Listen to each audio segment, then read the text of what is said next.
What is happening, everybody? Trey here, joined as always by my dad, Sean, and today reactions to the classics. We got a full album review, track by track, of Kid Cudi's The Man on the Moon. End of the Day from 2009, a classic record in the hip-hop in the past, decade or so. For sure. And this comes courtesy of a suggestion from our longtime patron, friend, and supporter of the channel, our guy, Shane. Thank you, Shane, the Slim Shady, man. That's the right, real deal. man. Thank you, Shane. But it definitely was fun to dive into this one and the concept that Cudi was bringing forth here, man. Before we get into the quick facts of the record and the track-by-track review, if you like this, y'all, be sure to give it a big thumbs up. Hit that big red subscribe button. We upload videos every single day, and if you'd like to have us do a song reaction or album review, you can check out our Patreon page, and we can hook you up there. Shout out to the patrons who support us, man. And I guess, Dad, we can get into this. I will say, for me, man, even though I'm in the age range where I should have, been bumping this record back in the day, I never really got into Cudi a bunch. The only project I know of him is a Kids See Ghost. Him and Kanye dropped that a couple years back, and it's a fantastic project in its own right. But this was exciting for me to kind of go back and see Cudi on a full project by himself. Yeah, and I'm sure you guys watching this video would be shocked to know that I have never heard any of these songs. It's very shocking that the old white guy had never heard any of these. Hey, man, but you put the work in on the research. There's a lot of research, guys, so buckle up, because there's a lot of songs, man, a lot of interesting stuff. So, a debut studio album, although we had, something else before that, and I'll talk about that in a minute, came out in September of 2009. Very well critically acclaimed on the brand new Rolling Stones Top 500 albums, which we have some issues with that. That's another story. But this is number 459 on it. So, I mean, you're on that list. You're in rare company. Critical acclaimed is pretty much across the board for this album because it's a little different approach to hip-hop. Nominated for 3 Grammys. Basically, it's a concept album. It's a spacey, atmospheric production, fuses psychedelic, indie pop, rhythm and blues, electronic, and rock styles. Narrated by Common. Follows the release of Cudi's first mixtape, A Kid Named Cudi. Production was handled by several producers, including Cudi and Kanye West. Lyrically, it has dark, introspective themes of depression, anxiety, and loneliness. It touches on family issues, alcoholism, sex, paranoia, and fame. A lot of this is autobiographical, separated into 5 acts that all surround day and night. According to Cudi, more lively songs had to be added so that it wasn't a quote, as he said, slit-your-wrists types of album. I know one song that had to be added. We'll get to that in a little while because it doesn't fit with the album at all. But one of the things I enjoyed about it, we're not done with the quick facts yet, but one of the things I enjoyed about it, Trey, is just the fact that it was very real, very raw, and it's not something that's done a lot in this society, by men especially, coming out and sharing some of the issues that they deal with. No, yeah, definitely a powerful album from start to finish. And during the recording here, Cudi was saying at this time he was just kind of making music just to make music, and then he didn't want to mix like politics or like serious messages in. But then whenever he started thinking about the power of his voice, he started thinking, you know what, maybe I can do something with this. And so then he started to kind of shift his creative process, and noted that he wanted to not use like tons of dense lyrics, but wanted to talk just like he's a regular dude, which I think is probably one of the reasons that he is so appealing to people listening. Like when I listen to Kendrick Lamar, like it's one of those things where it's like, goodness, how can a human being do this? Whereas Cudi, I gotta sit there and break down I gotta read the lyrics of Genius. I gotta be like, okay, I got this. That's a very good point, but here you don't have to do Whereas here it's all, Cudi's more kind of like an everyday man. Not that Kendrick's not, but y'all get what I'm saying with his rap style and whatnot. So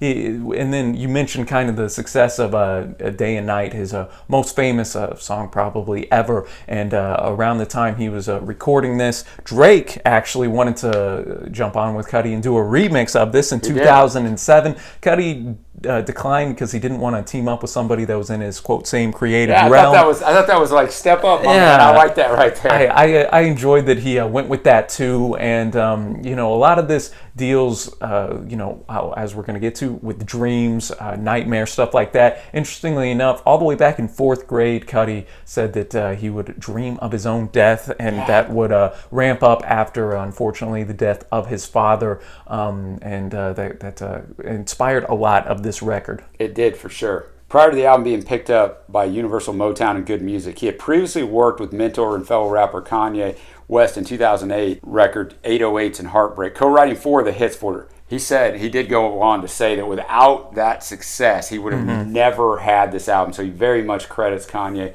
and the opportunity to write those 4 songs. Otherwise, this album never comes about. And they recorded the album from 07 to 09 in Honolulu with additional recording in New York City and Hollywood. Cudi talks about the album's concept. He says, Man on the Moon, the end of the day, is the first installment of the Man on the Moon trilogy. Basically, this is literally the beginning. It starts off with a dream. All these albums will be dream sequences, but this one's the very first dream. I fall asleep, and from the beginning track, you will definitely feel like you're in a dream state. But the theme is definitely like my rise to fame, like what I envisioned in my brain. It's a mixture of something I've dealt with and visions that I had in my dreams. So on that note, we're going to start with Act 1, which is called The End of the Day. In my dreams, in parentheses, Cutter Anthem. Hey, mouthful, right? A lot of this is going to be, yeah. But so here we are plainly told, Cudi tells us, you are in my dreams. Yeah, so it's calm. It's like you're in the dream. Yeah, the music itself is very calm. Strings going in, very mellow vibe. Just gonna introduce us into what Cudi's about to lay down, man. I think that's a cool concept, going in, to somebody else's dreams and gonna, see kind of their deepest feelings and emotions. Says it can be whoever he wants to be in his dreams. Has that futuristic atmosphere, kind of, that you wouldn't expect instrumentally on a quote hip-hop album. Yeah, and towards the second half, it shifts a little cinematic because we got Common coming in. Best part of the song for me. Ooh, we come in and narrate, and I always love Common because he sounds like a wise dude. He does. He really does, man. And he's not too bad in the NBA Celebrity All-Star games. He's not, man. Either. So he's just introducing us to the record and telling us what is about to go down for us. He introduces the concept. That's going to take us on to the second track, Soundtrack to My Life. In this, he's rapping about the work ethic of his mom, the death of his dad, the subsequent depression that came to consume him. It's a prelude of what's to come, pain, the loss, the feelings of insignificance, and the boundless introspection. His lyrics contain various musical and popular cultural references, including those to the song 99 Problems by rapper Jay-Z, mentor Kanye West, the 80s sitcom Charles in Charge, Pink Floyd album The Dark Side of the Moon, and the movie The Sixth Sense. So he gets a lot of name drops in there. Oh yeah, and this was ironically kind of a little upbeat production-wise in a sense. It was, for as deep and difficult as it was lyrically. Even talking about hinting about his own suicidal thoughts along with his depression. Man, we're getting real quick. And just you're a few minutes into the record and you already know what you're kind of in store for here. And I quite enjoyed the line here. I try and think about myself as a sacrifice just to show the kids they ain't the only ones who up at night. The moon will illuminate my room and soon I'll be consumed by my doom. One of my favorite bars that Cudi laid down there. And again, I think that kind of highlights the fact he's saying that, hey, I'm just like you guys. I can go and I struggle with these feelings and it's okay to have these feelings. He notes that growing up he was sad, kind of had to mask it. Yeah, his family didn't pick up on it. I wished I could be happy instead of pretending like I can be happy. And that's what so many people only show you what they want you to see, right? You have no idea what's going on behind those walls of those eyes, man, and what they're going through. So I thought, what a way to really, in some sense, start the album out. The first track is more of an intro. And this ended up being one of my favorites on the entire record. And just a footnote, I'm a professional counselor, or soon to be. So I appreciated, Cudi going through this and opening discussion for mental health. Even nothing to be ashamed of, man. Talk to somebody, man. And even I know that's kind of coming into society more, but even 10 years ago that wasn't as not at all accepted, but especially in the music culture. And now we move on to Simple As, which is one of my favorite tracks on the album. Here's what Cudi said. I really wanted something with some energy right away before the album gets too serious and intense. It's really a big chunk of powerful, deep songs on the album, so I wanted to have something fun. It's just telling people, like, bottom line, this is what it is. This is who I am. My favorite so far. It's interesting he said I wanted to get to this before it got too serious. The last song is incredibly serious, but it also ends out as Common's going to come in at various times on this album because he's going to come on at the end of this and transition us to the next act. So what did you think of this one? I wasn't like a huge fan of this, but it still had a catchy chorus, man. And Cudi notes in here that he's going to try to terminate the hate, spread the positivity, while also trying not to be whack and cheesy to the kids. Sometimes that's a tough line to follow, man. Don't do drugs, guys. It's a very tough thing to follow without it just becoming a caricature or being dismissed instantly. Oh, definitely. So, and I think Cudi did a good job here, not coming across cheesy. But anyways, as you mentioned, Dad, we transition into Act 2. Rise of the Night Terrors. And supposedly this chapter of the album is the marijuana section. So we come in with Solo Dolo, in parentheses, Nightmare. Its lyrics look at Cudi's darkest nightmares, being alone and unable to escape due to poor decisions, characterized by eerie strings, looking at a bleak chapter of his life. Cudi references Tupac's song F Ya All Y'all with this song title and hook. And Cudi himself said that he is a big fan of horror movies, so he wanted this one to, he even said this is like the first nightmare on the record, so he wanted to bring that scary, creepy vibe where you don't want to listen to it alone in the dark, and you had that there with kind of the strings, and then the beats very heavy, so I think he was able to get across what he wanted to musically on here, and again, just kind of notes the how alone he really feels in the world, of course, as the title would suggest. I enjoyed the lyrical content, not a huge fan of the delivery, verse 3 an exception on here. Agreed. But Mr. Solo Dolo sticks in my head. No, it does, man. But it's interesting, he goes from song 1 where he's in the dream telling you he can be whatever he wants to now we're in this nightmare. No, yeah, starting to turn that shift to the darker stretch of the album, which you kind of noted earlier. That's why I wanted a simple as in there to kind of break it up. But, not a favorite track, but I think it did good for what it was doing in the concept here. And then we go to one of my favorites, actually. Mine too. Ooh, you like this? Yeah. We got Heart of a Lion, Kid Cudi theme music, and talk about just it's an empowering track, man, and usually, I'm not one to be all, fired up from a song per se, but I really enjoyed what Cudi was having to say here, and the chorus was so darn catchy, man, and you kind of just listen to it and you're like, all right, I'm ready to go seize the day and attack my problems just like Cudi is here. And one of the things I like about this is the transition the song takes, so the first line of each verse, please save a kid that needs some help, from the first verse to the last verse is like, I'm a kid that needs no help. No help, so yeah. That was cool. And Cudi said this: it's like a battle in my own mind. It's a record that felt so triumphant when I heard the beat, and I was just immediately compelled to make it my theme music. So I wanted to come up with this hook. He said it's kind of like my Eye of the Tiger. So if you're of an age of me, everybody knows Eye of the Tiger, but when that came out in Rocky III in 1983, that's right, it was man. like just going all in. So I could sort of see that there, and one of my favorite tracks. Dude, production was just a lead on this. The synths come in at just the right time. I mean, the production on this whole record is it's fantastic. I think you'd expect it with the plethora of talented producers that contributed to this. And I just loved the fact that he's saying, no matter what I come against, nothing's going to stop me. So no matter what demons and trials you're against, man, you can buck up and take another day down, and nobody's going to stop you with that Heart of the Lion. So I enjoyed this one quite a bit, and that'll take us to the next track. My World, featuring Billy Cravens. The lyrics deal basically with his insecurity being overcome by success and drive to be the man. Talking about how he told everyone he would make it, how he was awkward in high school, pretending to be something he wasn't. I'm not really feeling the song, but I do like the message. No, yeah, shout out to Billy Cravens on here too. We had like subtle strings and synths, again, quite prominent, and I do like, it's not a favorite of mine per se either, but I do like the message of, I do too. Hey man, I proved all the haters wrong, this or that, these and how many people in high school got to pretend something they're not? I mean, almost everyone. So I'm glad he shouted that out. Definitely, the popular kids in high school normally aren't the most successful popular people. They're not, man. Go to that 10 or 20 year reunion, kiddies, and you kind of gloat a little bit, even though you shouldn't. And so then that kind of ends out this act, and already takes us to act number 3 here. We got Taking a Trip. This chapter of the album supposedly is where the psychedelics kick in, and takes us to the most famous track from this big single. We have Day and Night, in parentheses, Nightmare.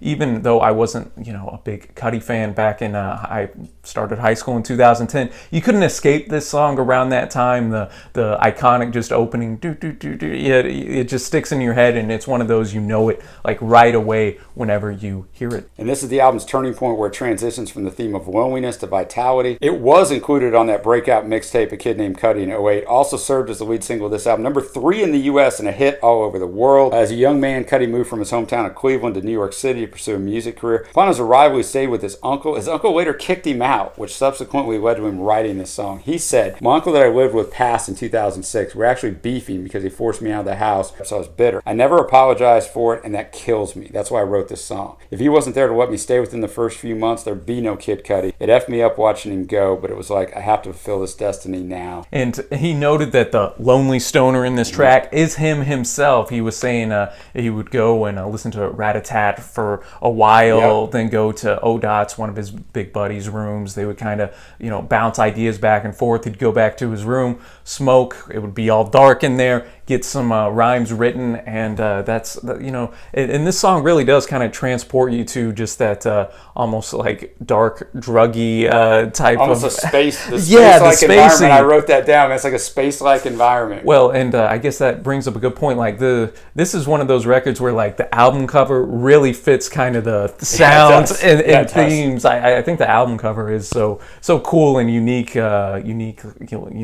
designed. But yeah, man, I enjoyed the concept too of having your best ideas coming out at night as a night owl myself. And it's poppy, it's catchy, man, and it has that message underneath it in there as well. Now we're going to come to one of my favorite tracks, Sky Might Fall. This is one that's produced by Kanye. The lonely stoner is faced with many nightmares and fears. This song explains how Cudi is able to deal with them and continue on with the search for inner peace. Cudi says, definitely that moment in your darkest hour where you're just looking for hope and looking for answers, and you're feeling hopeful, but sometimes it doesn't ever seem like there's going to be a brighter day or a positive answer around the corner. It's meant to uplift and empower people. Good lyrics. I just really liked it. No, it kind of reminded me of like an Act 2 on like Heart of a Lion.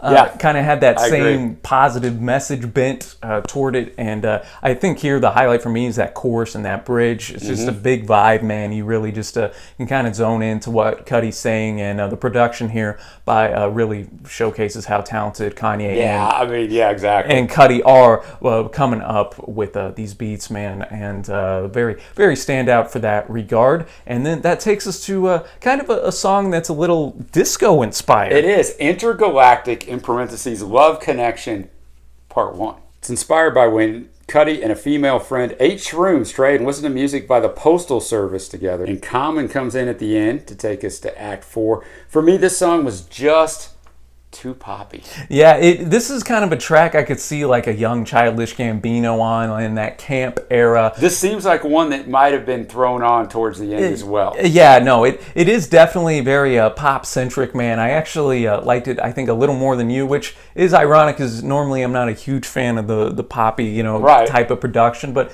this one not a bad song. No, this one just kind of it kind of worked with me. Not going to be like one of the top tracks or anything, but it was a palate cleanser from some of the darker... Sure, I can see that too. And that's going to take us on to Act 4, Stuck. First song is Alive and featuring Rat-a-tat. It revolves around how Cudi truly finds himself during the night and seems to turn into a truer version of himself. Cudi said, I'm turning into this werewolf, metaphorically speaking. I'm turning into this beast, kind of like a sexual maniac. When he goes out at night, gets drunk, and looks for girls, he's on the prowl. He's looking for a girl to help him change his ways to make him human again. It's so for me. I think it's a little monotonous. He throws down this flow at the end, towards the end, I thought is the highlight of the song and one of the best lyrical performances that little section that he's had so far. I'm with you. I thought it was a little weak lyrically throughout the song, though I did kind of appreciate the werewolf imagery. That's an interesting way to approach it. And like kind of me and Shane were talking about this, where I come alive when when the moon comes out at night. I kind of like that concept. Rat-a-tat production was fire, as was the chorus, man. And then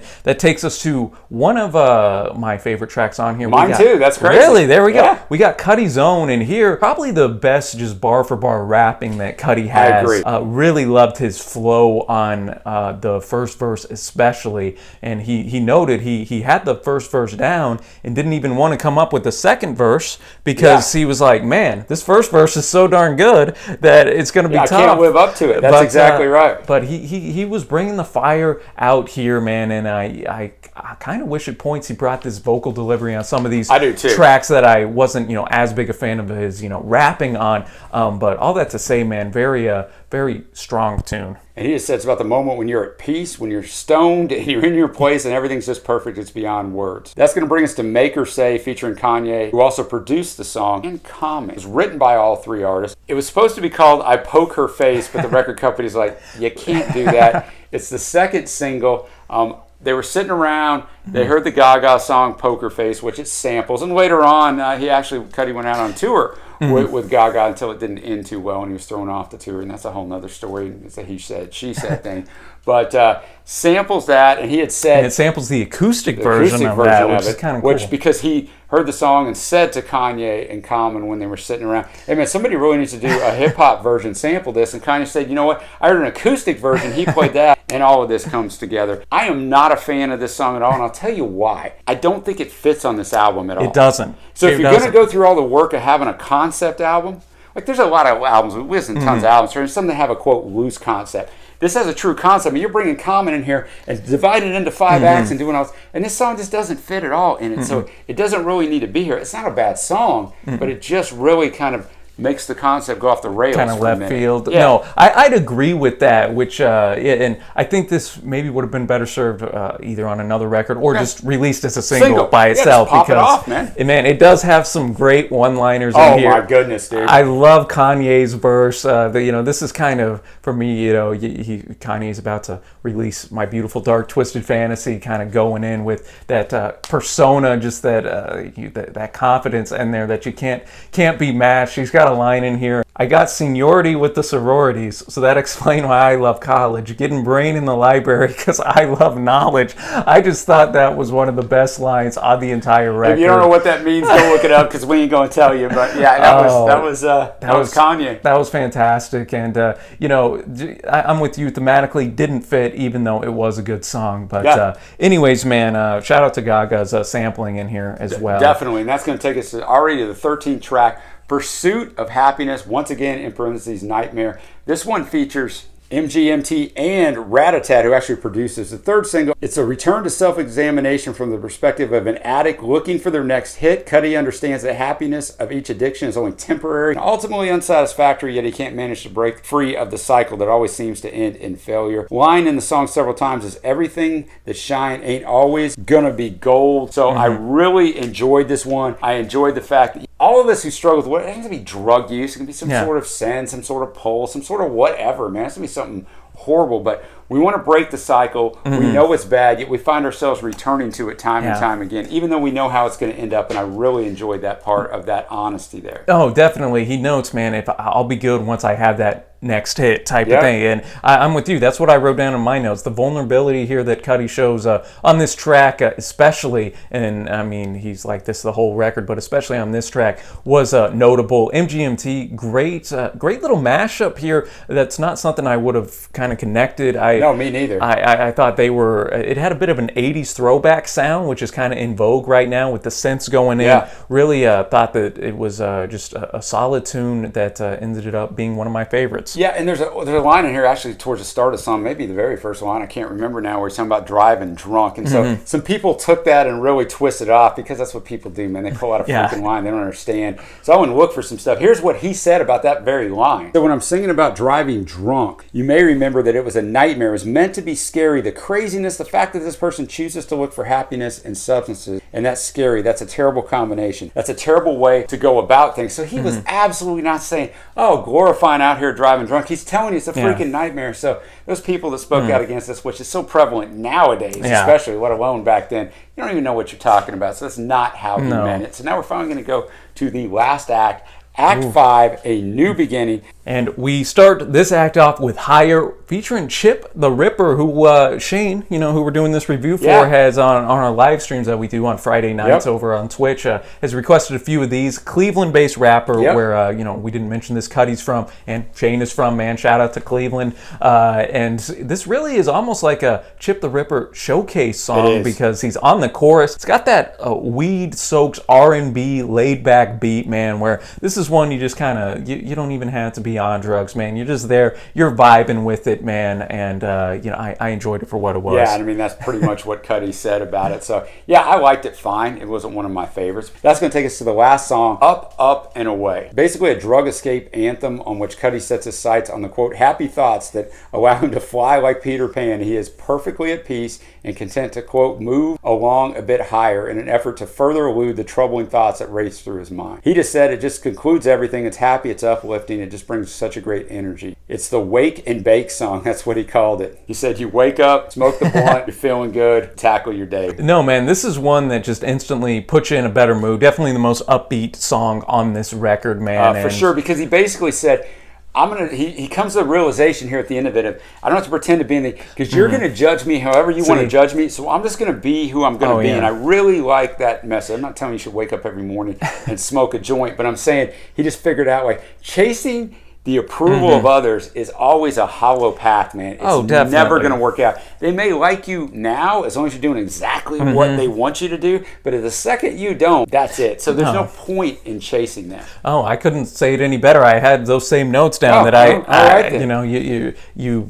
hit the nail on the head, I think there, Dad. And at the end, it was kind of neat too. Kind of ends the thematic, cinematic nature of the record, because Common narrates and says that there's going to be more on the way, which the next year after this, Man on the Moon 2 came out. And as we sit here in 2020, I know Man on the Moon 3, Cudi has announced recently, will be dropping maybe this year, maybe in 2021.